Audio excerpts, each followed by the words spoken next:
नमस्कार। इस वीडियो को शुरू करने के पहले हमने इससे पहले 2 वीडियो किया है और पहले वीडियो का मकसद था इंटेलेक्चुअल डिसेबिलिटी क्या है, इसको विस्तार में समझना। इस वीडियो का लिंक मैं ऊपर दे रहा हूं, अगर आप चाहें तो इसे देख सकते हैं। और दूसरा वीडियो जो हमने किया था उसमें लर्निंग डिसेबिलिटी और इंटेलेक्चुअल डिसेबिलिटी के बीच में बेसिकली क्या डिफरेंस है, इसको विस्तार में समझना। इसका भी लिंक मैं ऊपर दे रहा हूं और इन दोनों ही वीडियो का नीचे डिस्क्रिप्शन में लिंक मैं दूंगा, अगर आप चाहें तो उसे देख सकते हैं। इस वीडियो का मकसद है कि इंटेलेक्चुअल डिसेबिलिटी को हम कैसे मेजर करते हैं, उसका मेजरमेंट स्केल क्या है। अब मेजरमेंट को शुरू करने के पहले इस मेजरमेंट से हम इंटेलेक्चुअल डिसेबिलिटी को आइडेंटिफाई करते हैं, क्योंकि बहुत सारे केसेस हैं जिसमें prenatal screening intellectual disability की नहीं हो सकती है, और यह जब बच्चा 2 साल 3 साल का हो जाता है, स्कूल जाने लगता है, तो धीरे धीरे ये चीज़ें सामने उनके बिहेवियर से ये चीज़ें सामने आती है। तो उसमें इंटेलेक्चुअल डिसेबिलिटी कितनी है भी या नहीं, इसको मेजर करने के लिए हम आईक्यू टेस्ट का सहारा लेते हैं। लेकिन इसको समझने के पहले 2 टर्म हैं, एक है मेंटल रिटार्डेशन और दूसरा है इंटेलेक्चुअल डिसेबिलिटी। हम इसको समझते हैं, ये दोनों क्या है। क्या मेंटल रिटार्डेशन और इंटेलेक्चुअल डिसेबिलिटी 2 अलग अलग चीज़ें हैं? तो नहीं। मेंटल रिटार्डेशन ही वह टर्म है जिसको बदल करके इंटेलेक्चुअल डिसेबिलिटी किया गया है। मेंटल रिटार्डेशन बहुत ही निगेटिव टर्मिनोलॉजी थी। 20th सेंचुरी में ही इसके ऊपर काफ़ी ज़्यादा डिस्कशन हुआ, बहुत ज़्यादा बहस हुई और उसके बाद इसे चेंज करके इंटेलेक्चुअल डिसेबिलिटी कर दिया गया है। फिर भी इंडिया में जो मेरा एक्सपीरियंस है, मेंटल रिटार्डेशन टर्म को बहुत ही खुलेआम यूज़ किया जाता है, और इसका जो प्री नेटल स्क्रीनिंग में जो पेरेंट्स होते हैं उनके ऊपर, और जिन्हें पता होता है कि उनके बच्चे को डाउन सिंड्रोम है, ऐसे पेरेंट्स के लिए ये बहुत ही ज़्यादा हार्ड हिटिंग होता है। तो इस टर्मिनोलॉजी से हम जितना बचें उतना ठीक है। एक ब्रीफ रिकैप है। इंटेलेक्चुअल डिसेबिलिटी इंटेलेक्चुअल ग्रोथ को अरेस्ट करता है, और ये जो इंटेलेक्चुअल ग्रोथ है ये सारे डायरेक्शन में होता है, जिसमें एकेडमिक स्किल्स होते हैं, सोशल स्किल्स होते हैं, लर्निंग डिसेबिलिटी होती है, और कॉग्निटिव, इनफैक्ट ये पूरे कॉग्निटिव सिस्टम को जो अरेस्ट करता है या लिमिट करता है, ऐसे फैक्टर को हम जनरली इंटेलेक्चुअल डिसेबिलिटी में जानते हैं, में रखते हैं।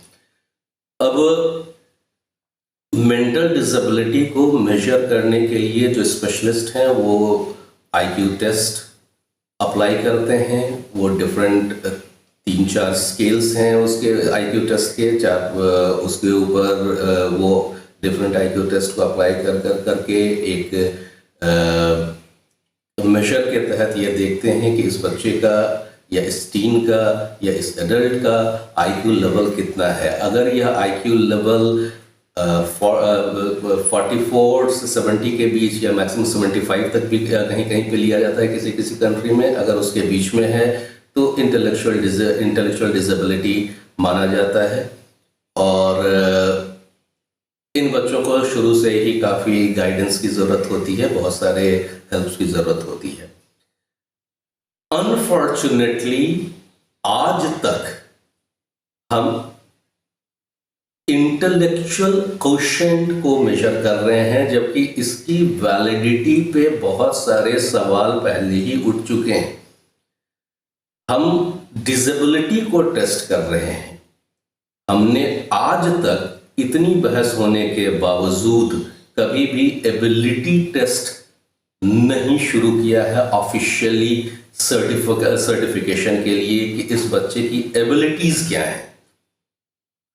डिसेबिलिटीज मेजर करना और उसके आधार पर डिस्टिंक्शन क्रिएट करना ये बहुत ही आसान हो जाता है पॉलिसीज को इम्प्लीमेंट करने के लिए या जो एक सिस्टम है उसको रन करने के लिए, क्योंकि ये सिस्टम जो इकोसिस्टम है कंप्लीटली ये रिजेक्शन पे ज्यादा बेस्ड होता है, सिलेक्शन पे नहीं, बिकॉज ऑफ मल्टीपल रीजंस। अब one of the reason is convention, जो शुरू से चलता आ रहा है वो चलने दो, क्या फर्क पड़ता है, यह भी एक चीज है। और यह सिर्फ ऐसा नहीं है कि एबिलिटी टेस्ट की बात हो रही है, कुछ एक स्केल्स हैं इंटेलिजेंस टेस्ट के लिए जो एबिलिटी को डिफाइन करते हैं, उसकी एबिलिटी को बताते हैं, जिसमें दो मेजर जो टेस्ट हैं वो है स्टैनफोर्ड बाइनेट इंटेलिजेंस टेस्ट और दूसरा है वेशलर इंटेलिजेंस स्केल फॉर चिल्ड्रन। ये दोनों ही जो इंटेलेक्चुअल डिसेबिलिटी से जिन बच्चों में होती है, टीन्स में होती है, उनकी एबिलिटीज क्या क्या क्या है उसको डिफाइन करता है, उसको मेजर करके उसको आइडेंटिफाई करता है। क्योंकि एक बात हमें समझ लेनी चाहिए कि कोई भी इंसान चाहे वो इंटेलेक्चुअली डिसेबल हो या ना हो, इस टर्म में कैटेगरी में डाला गया हो या ना हो, वो डाउन सिंड्रोम हो या टिपिकल हो, वो फ्रजाइल एक्स सिंड्रोम हो या टिपिकल हो, कोई भी आदमी ऐसा नहीं है जिसमें कुछ ना कुछ एबिलिटी नहीं होती है। सोशो इकोनॉमिक स्ट्रक्चर इस तरीके का है कि एबिलिटीज से ज्यादा डिसेबिलिटीज को आइडेंटिफाई किया जाता है क्योंकि अपॉर्चुनिटीज कम है। पिछले 10 सालों में जिस तरीके से एम्प्लॉयमेंट का इकोसिस्टम चेंज किया है, स्पेशली इंटरनेट के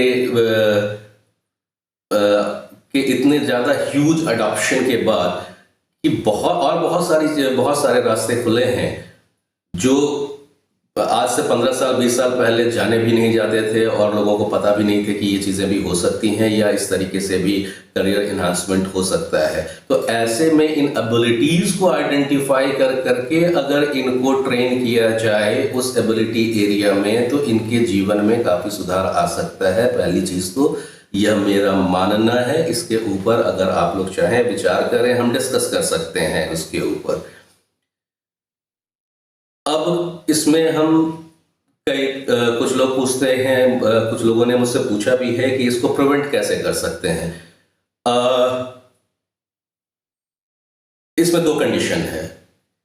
एक तो जेनेटिक कंडीशन है, उसमें आप कुछ नहीं कर सकते हैं। उसमें आपके पास उसमें जेनेटिक कंडीशन में प्रीनेटल स्क्रीनिंग जो होती है, एमिनोसेंटेसिस करके जो टेस्ट होता है, इसमें जेनेटिक कंडीशन को, जेनेटिक डिसऑर्डर को, कुछ एक जेनेटिक डिसऑर्डर है जिसको ये आइडेंटिफाई करता है, जिसमें डाउन सिंड्रोम है और कुछ हद तक मस्कुलर एट्रोफी होती है, कुछ हद तक उसको भी आइडेंटिफाई करता है, लेकिन सभी चीज़ों को ये आइडेंटिफाई नहीं कर सकता है।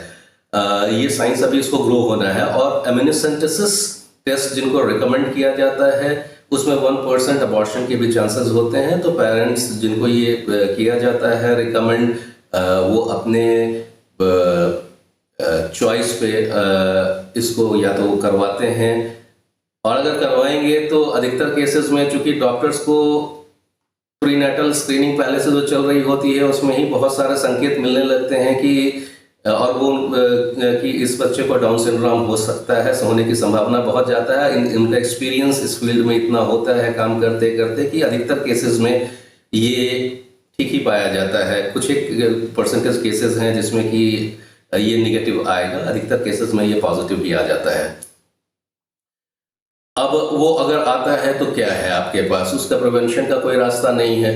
20 वीक्स का टाइम है, उसके बीच में पेरेंट्स डिसाइड करते हैं डॉक्टर्स के साथ मिल करके, अपने अपने प्रेफरेंसेस हैं, अपनी अपनी चॉइसेस हैं, कुछ अबॉर्ट करते हैं और कुछ संतति को समाज में लाते हैं, जैसा हमने पहले डिस्कस किया था। तो उसमें तो कुछ भी आप प्रिवेंट नहीं कर सकते हैं, लेकिन सिर्फ ये डाउन सिंड्रोम या को ही हो intellectual disability, fragile x syndrome को ही हो डिसेबिलिटी, इंटेलेक्चुअल डिसेबिलिटी, ऐसा नहीं है।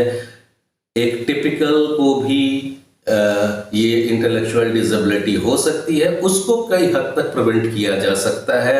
मैसिवली वो डिपेंड करता है हैबिट्स के, लाइफस्टाइल और हैबिट्स के ऊपर। और इसमें एक बहुत इम्पॉर्टेंट चीज़ है, शायद बहुत लोगों को अच्छा नहीं लगे, मेरा इसमें फेमिनिज्म या किसी भी चीज़ों को हर्ट करने का मेरा इरादा नहीं है, लेकिन एक जो बहुत ही इम्पॉर्टेंट फैक्टर रिसर्च में सामने आया है, जिसको कहा जाता है फीटल अल्कोहल स्पेक्ट्रम डिसऑर्डर्स। तो जब गर्भावस्था की स्थिति में जब फीटस कंसीव कर चुका होता है, उसके बाद जो अल्कोहल वगैरह की कंजम्पशन से उनके ब्रेन के डेवलपमेंट पे असर आ सकता है, और ऐसे केसेस में इंटेलेक्चुअल डिसेबिलिटी संतति को हो सकती है। इसको अवॉइड किया जा सकता है। कुछ चीज़ें हैं, वैक्सीनेशंस, वो डॉक्टर्स किसी भी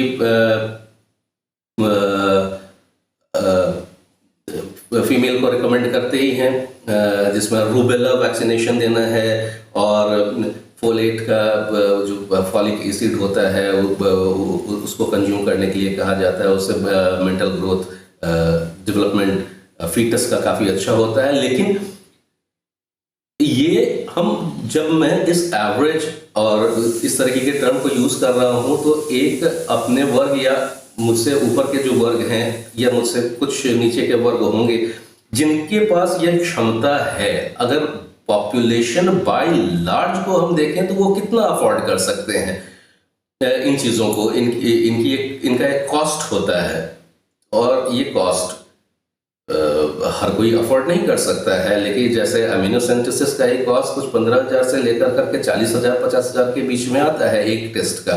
अब कितने लोग इस टेस्ट को अफोर्ड कर सकते हैं, या कितने लोग इन मेडिसिन को ले सकते हैं, न्यूट्रिशन कितना है मदर को, ये सारी चीज़ें, बहुत सारे फैक्टर्स हैं, सोशियो इकोनॉमिक फैक्टर्स हैं, उसको भी अफेक्ट करते हैं। अब अगर आइडेंटिफाई हो गया कि इंटेलेक्चुअल डिसेबिलिटी है, तो क्या करना चाहिए? ये कोई ऐसी चीज नहीं है, अगर किसी को इच्छा है कि घर में सब इंजीनियर ही हो, डॉक्टर हो, पायलट हो या ये ही हो, तो वो तो एक अलग चीज है। लेकिन इंटेलेक्चुअल डिसेबिलिटी इतनी भी हार्मफुल चीज नहीं है कि एक बच्चा जो डाउन सिंड्रोम का है वो एक नेचुरल लाइफ नहीं लीड कर सकता है, वो एक फ्रूटफुल लाइफ नहीं लीड कर सकता है, ऐसा नहीं होता है। हाँ, उसको शुरुआत से काफ़ी सारे सपोर्ट की ज़रूरत होती है, जिसमें कि स्पीच पैथोलॉजिस्ट, स्पीच थेरेपी होती है, ऑक्यूपेशन थेरेपी होती है, फिजियोथेरेपी होती है, ऑडियोलॉजिस्ट की ज़रूरत होती है, क्योंकि उनका जो मिडिल ईयर होता है, मिडिल ईयर में कभी कभी वाटर आने के चांसेस होते हैं, और उसमें डिफेक्ट्स होने से आवाज़ अंदर ठीक से नहीं जाएगी। अगर आवाज़ अंदर ठीक से नहीं जाएगी तो उसका असर स्पीच पे भी आता है, क्योंकि स्पीच की बेसिक चीज़ है कि पहले जो चीज़ें आप कंसीव मन में करते हैं, सुनते हैं, उसके बाद वो स्पीच के फॉर्म में बाहर आता है। एक फिलॉसफी ये भी है अलग, इसमें 3-4 और चीज़ें हैं, थ्योरीज हैं जिसके ऊपर काम होता है। अब इतने सारे थेरेपीज कराने का मतलब टाइम भी देना होगा। अब न्यूक्लियर फैमिली है, इतना टाइम देने में प्रैक्टिकली दोनों पेरेंट अगर वर्किंग हैं और घर में और कोई सपोर्ट नहीं है तो ये काफ़ी डिफिकल्ट हो जाता है। तो जब टाइम देना होगा और उसके साथ इतने सारे खर्चे हैं, तो किसी एक पेरेंट को हार्ड डिसीजन लेना पड़ता है, इकोनॉमिक कॉस्ट बहुत ज़्यादा बढ़ जाता है, परसिस्टेंस होना पड़ता है। पर एक पर्टिकुलर टाइम के बाद 7 साल, 8 साल, 10 साल, 12 साल, डिपेंड करता है इंडिविजुअल के ऊपर, ये बच्चे सोशेबल भी होते हैं, हैबिटेबल भी होते हैं। पर ये चॉइस जिनके पास चॉइस है, जैसे डाउन सिंड्रोम प्रीनेटल स्क्रीनिंग में, वो आपकी चॉइस है, आप जैसा ठीक समझते हैं अपने बुद्धि विवेक से वो करें। लेकिन जिनमें आइडेंटिफाई नहीं हो सकता है, इंटेलेक्चुअल डिसेबिलिटी होती है, उन्हें भी बहुत ज़्यादा घबराने की ज़रूरत नहीं है। एक पर्टिकुलर प्रोसेस है। कुछ स्पेशलिस्ट हैं, as soon as you find कि कुछ डिले शुरू हुए हैं, जैसे स्पीच में डिले कुछ कुछ बच्चों को शुरू हो जाता है। कोई ज़रूरी नहीं है कि वो इंटेलेक्चुअल डिसेबिलिटी के चलते हो, कुछ लोगों को ऐसे भी देर से स्पीच आती है, नॉर्मल बच्चों को भी। तो अगर लेकिन एज एन पेरेंट आप उसको ज़्यादा ऑब्जर्व करते हैं, वो ऑब्जर्व कर करके अगर आपको कुछ लगता है कि समथिंग इज़ नॉट राइट, तो कुछ स्पेशलिस्ट होते हैं, उनसे आप कांटेक्ट करें। Your starting point could be a developmental paediatrician. Developmental paediatrician आपको अच्छे से डायग्नोज करके गाइड कर सकता है कि इस बच्चे को इंटेलेक्चुअल डिसेबिलिटी है, नहीं है, अगर है तो कौन कौन से थेरेपिस्ट की ज़रूरत पड़ सकती है। ये करने से धीरे धीरे इन बच्चों को अच्छी तरह से समाज में हैबिटेबल किया जा सकता है, और इसके बहुत सारे एग्जाम्पल्स हैं।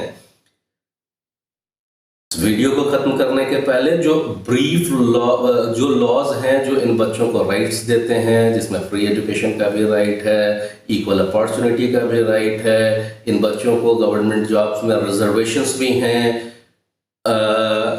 और भी बहुत सारी फैसिलिटी, इंक्लूसिव स्कूलिंग है, बहुत सारे राइट्स दिए गए हैं इन बच्चों को। ये जो रेलिवेंट एक्ट्स हैं मैं उसको मेंशन करना चाहूँगा। एक है the persons with disabilities act 2016 में इसको अपडेट किया गया है।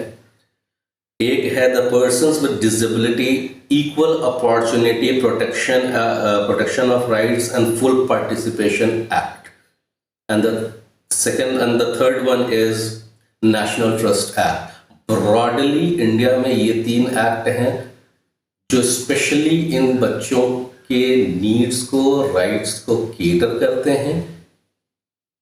अगर आप लोग इन एक्ट्स के बारे में डिटेल में जानना चाहें तो कमेंट बॉक्स में ज़रूर लिखें। मैं इन एक्ट्स के बीच में जितनी की जो मुख्य बातें हैं जो आपको जानना चाहिए, इन बच्चों को वो राइट्स जानने से मिल सकते हैं, वो आपको ज़रूर बताऊंगा। अगले वीडियो में डाउन सिंड्रोम के ऊपर हम थोड़ी बात करेंगे, और फिर जैसा आप लोगों का कमेंट होगा, सजेशन होगा, उस हिसाब से फिर आगे के एपिसोड्स को हम करेंगे।